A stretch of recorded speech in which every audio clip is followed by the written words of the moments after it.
untamable? Miley proving that every time she dresses up and strips down. But I managed to keep her in place for a few minutes. Just so you know, I wore my feather earrings today Yeah. just to throw back to you, Thank you so much. you worked it out. Seriously. Thank you. And yeah, forget all the Too Sexy at 17 scandal business. She's only talking about the end of her career-launching, career-defining gig, Hannah Montana. I'm Hannah Montana.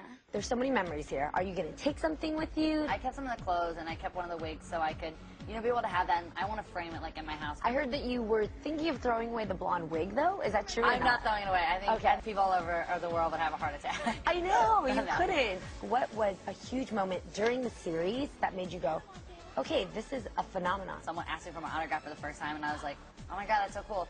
And then I was kind of like wanting people to ask me, so I was like kind of running around talking kind of loud. No need to talk loud today. Everybody knows ya. And here's where we met you first. Age 2 at Elvis, the tribute with Papa Billy Ray. We like to watch Extra, don't we? Oh my God. I did show that to everyone. That was so The funny. cutest Cabbage Patch Chic ever. Thank you.